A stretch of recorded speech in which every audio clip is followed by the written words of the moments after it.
So hello guys, welcome back sa aking YouTube channel. So for today's video guys, magluluto tayo ng gatang kalabasa at fried chicken. So today, dalawang putahe yung lulutuin natin guys. Itong kalabasa, gatang kalabasa, ayan, meron tayong kalabasa at talong, and then malunggay, at sasawagan natin siya ng daing. Yan, matambaka na daing, tapos syempre meron tayong argados. And then ang gagamitin natin gata guys is hindi yung gata na pinga, yung ano na, easy to, ano na, yan guys, yung kokomama guys. Gusto ko yung kokomama kasi nga, lasang-lasa talaga niya yung gata talaga. Para hindi na tayo magtigas-tigas. So, kaya ito na yung ko para mabilis ang ating proseso. And then, fried chicken. So, magluluto tayo ng fried chicken at saka gata. So, yun. So, ano gagawin? Samahan nyo ka guys, magluluto tayo. Let's go!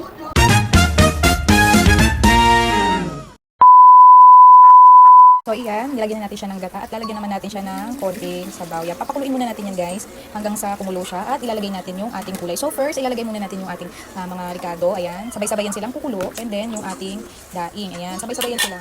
At ating hahaluin. Yan, hintayin muna natin yan silang kumulo at saka natin sila ilalagay yung mga gulay natin. Saka natin ilalagay yung ating gulay.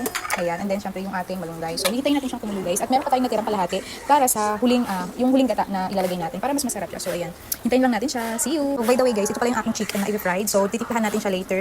Ano na yan siya? Pinakuluan ko na yan siya para iwas cholesterol. So, ayan. Titimplahan natin siya. Wait lang. So, ayan. Timplahan natin siya sila ng konting salt. Ayan. Konting salt. Kasi lalagyan pa natin sila mamaya ng magic syrup. So, ayan. Konting salt lang. Kung alam niyo na medyo kulang-kulang pa, so, lalagyan natin siya ulit ng konting pinch pa ng salt. Ayan. Tapos, i-masimas lang natin siya. Ayan. Pinakuluan ko siya kasi para hindi siya masyadong cholesterol. Ayan. And then, lalagyan natin ng magic syrup. So, ayan. Kailangan iyan muna natin sila na talagang lagay natin ng maayos yung asin, hindi siya buo-buo, para hindi siya magmukhang maalat. Yan. Kailangan nalapat ng maayos yung asin. So, next natin is yung ating magic syrup. Yan. Next natin yung ating magic syrup. Yan. Ganyan lang natin yan siya. Tapos, ilalapat natin ng maayos yung magic syrup. So, yan. Yan. Ganyan. Tapon-tapon na. Ang hirap pag walang stand. So, yan. Ganyan. Babalik-balik ta rin lang natin siya hanggang sa ma-absorb talaga yung ating pampalasa. Yan. Actually, first time kong ginawa to yung nagpakulo bago magprito. Ngayon ko lang naisipan. Ngayon ko lang naisipan na gawin yun. Pero, I think gagawin ko na siya palagi every time na magluluto ako. So, lalagyan pa natin siya guys ng calamansi later. So, lagyan pa natin siya ng konti. Yan. Yan. Tapos, hindi ako kasi naglalagay guys ng paminta kasi yung anak ko ayaw ng paminta. Lalo na kapag maliliit na paminta. Ayaw niya yun. So, ayan. So, stay put muna natin siya dyan. Lalagay tayo ng calamansi. So, ayan, calamansi. By the way guys, dalawang calamansi lang ginagamit ko pagka ganito. Kasi ayoko ng sobrang asim. Tama lang yung may, konting asim-asim ng konti. Pero hindi kailangan sobrang asim. Para mas yung lasa nila magpantay. Hindi naglalamang yung maasim. So, yan. Tapos, imamarinate na lang natin siya ng ganyan. Yan. Hintayin natin na ma-absorb niya talaga yung pampalasa natin. Yan. So, yummy. Yan. So, mamaya natin siya lulutuin. Pagkaluto ng ating gulay. So, ayun. See you later. I'll be right back. A few moments later. Titignan na natin guys kung konti na lang yung sabon niya at kumukulo-kulo siya. So, ayan. I think okay na siya. Pwede na natin ilagay yung ating kalabasa. Kailangan kasi medyo na yung ating pampalasa. Yan. Para hindi siya ganun ka lata, kuliin pa natin ng konti. Yan. Yung pag medyo konti-konti na lang yung sabaw niya. Ay yung gata natin. So, hintayin pa natin. So, ayan guys, titignan na natin ulit. So, ayan. So, titignan muna natin yung ating gata. Hindi ako naglagay guys ng asin kasi nga yung ating daing is maalat na siya. So, kapag naglagay pa tayo ng asin, baka mabigla yung ating gulay. So, ayan. So, ilalagay na natin yung ating kalabasa. Yan. Yung kalabasa natin guys ay hindi ganun kadami. So, konti lang yan. Since 11 na, mag-11 naman na. So, ilagay na natin. Yan. Hintayin natin na lumambot. Ayan. At mamaya ilalagay natin yung ating talong and then yung ating malunggay. Huli na itong malunggay kasi nga, syempre, hindi siya dapat lutong-luto.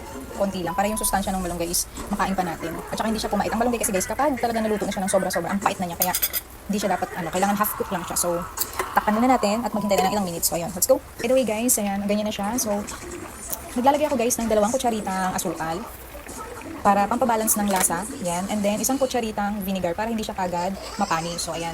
Ganyan ako magluto ng gata, guys. Kahit sa anong gata, kahit laing or ano pang gata yan, ganyan ako magluto ng gata. So, nilalagyan ko siya ng 2 kutsaritang asukal.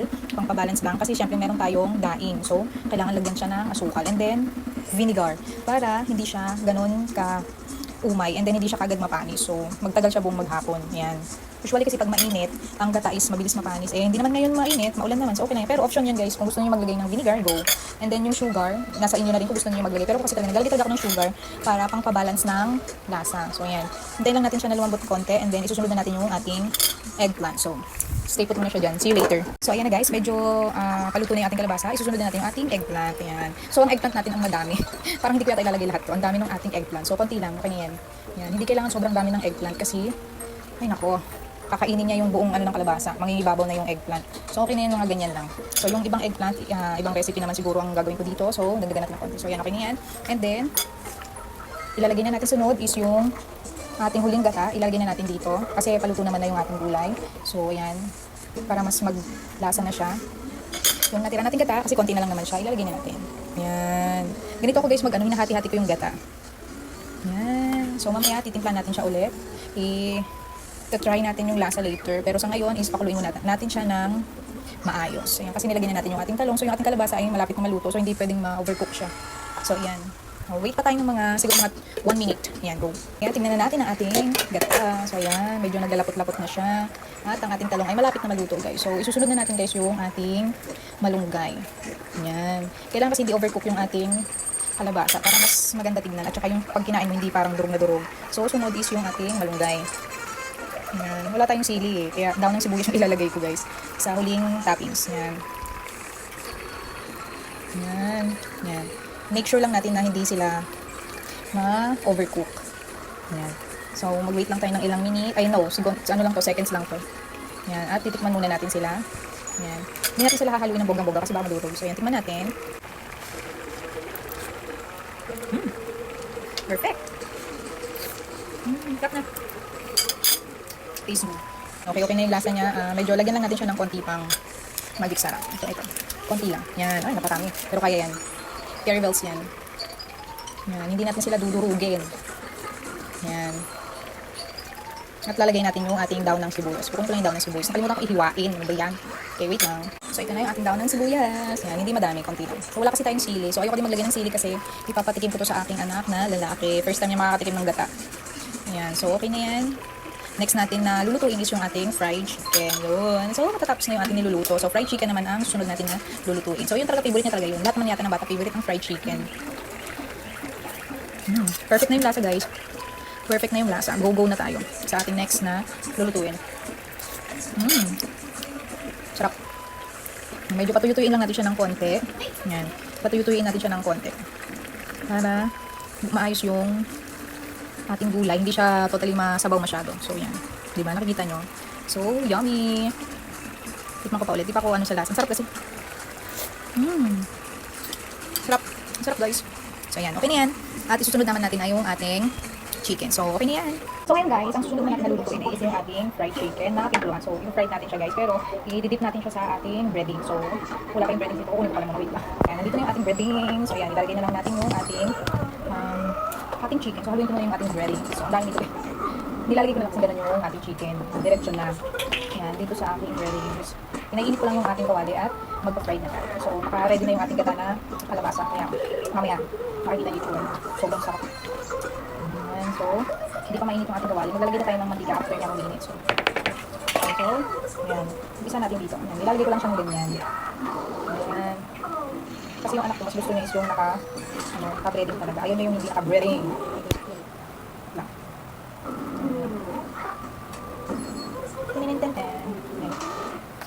So, ang lulutuin ko ngayon is tatlo lang. Kasi tatlo lang naman. So, tig-isa lang kami. Tikid. Ayan. Tikid tayo for today's review. Ayan. So, I think mainit na yung ating kawali. So, maglalagay na tayo ng mantika. Kasi nakaka-heat siya eh. So, mantika. Ayan. Mantika na. Maglalagay tayo ng mantika. Kapag guys mag-deep fry, damihan nyo yung mantika para yung buong ng chicken is maluto talaga. Saka hindi kayo mahirapan. Kasi yung pinaka-edge ng chicken, yung edge ng chicken sa gilid, hindi siya naluluto kapag yung chicken, yung mantika is hindi yung dami. Kailangan talaga nakalubog talaga yung chicken. So, yan. Tingnan natin ang minute naman yung ating mantika. Kanina yung kawali, ngayon yung mantika. So, see you. Guys, so medyo mainit na yung ating kawali. So, ilalagay na natin yung ating chicken. So, ilagay na natin. Ayan. At isa pa. Mabilis lang maluto yan kasi nakakuluan naman na yan. Ayan. Ayan. Ang cute. So, ayan. Tatakpan muna natin sila, guys. Hintayin natin maluto. Na guys, ayan na yung ating chicken. So, hindi ko na napakita kanina. Nabaliktad ko na siya. So, baliktarin natin ulit para mas maluto siya. And then, crunchy siya, guys. Kasi nga nakakuluan siya. Yan yung maganda kapag ang manok ay nakakuluan na. Pag prinito nyo siya, tendency, magiging crunchy siya, guys. Yan. Super crunchy. Yan yung maganda, guys. Crunchy. Diba? Pakukuluan siya para maging crunchy yung chicken. So, yan. So, kulang yata yung nailagay kong mantika, kaya yung gilid niya ay hindi nasama. So, ayan ang sinasabi ko sa inyo, kapag ka mag-chicken kayo, kailangan lubog na lubog talaga. Para yung mga gilid, hindi tayo mahirapan na iprito siya. Yan. So, since natatagilid naman sila. Wow! Ang hirap. Yan. So, hintayin natin na maluto sila ng tulira. Kasi yung gilid nila guys, hindi siya totally masyadong na-fried. So, ayan. Diba? Makikita niyo ang crunchy na itsura niya. Diba? Oh. Hintayin natin na maluto. Kapag hindi na tumunog, yan, luto na yan. Ang crunchy. Ay, tumalsik pa talaga sa akin. Oh, tignan mo ang crunchy niya guys, oh. Diba? Kaya kung sa inyo pa, bago kayo mag-fried ng chicken, make sure na napakuluan siya para crunchy ang dating. Yan. Diba? Kita niyo yan? Very crunchy. Binalibaliktad na. Ang crunchy niya guys, oh. Wow. See you later. So, yun guys. Tapos tayo guys sa ating pagluluto guys sa ating lunch. So, thank you for watching guys. At sana patuloy kayong manood sa ating YouTube channel para pa sa ating masusunod na recipe na luto. So, tapos niyo ating luto, yung gatang kalabasa at yung ating crunchy fried chicken. So, kung gusto niyo guys ng mga ganitong recipe guys, panoorin niyo guys ang aking YouTube channel para mas mabigyan ko sa inyo ng mga tips sa pagluluto. So, ayun. Ito lang. Wala na. So, thank you so much guys. See you again sa susunod na vlog.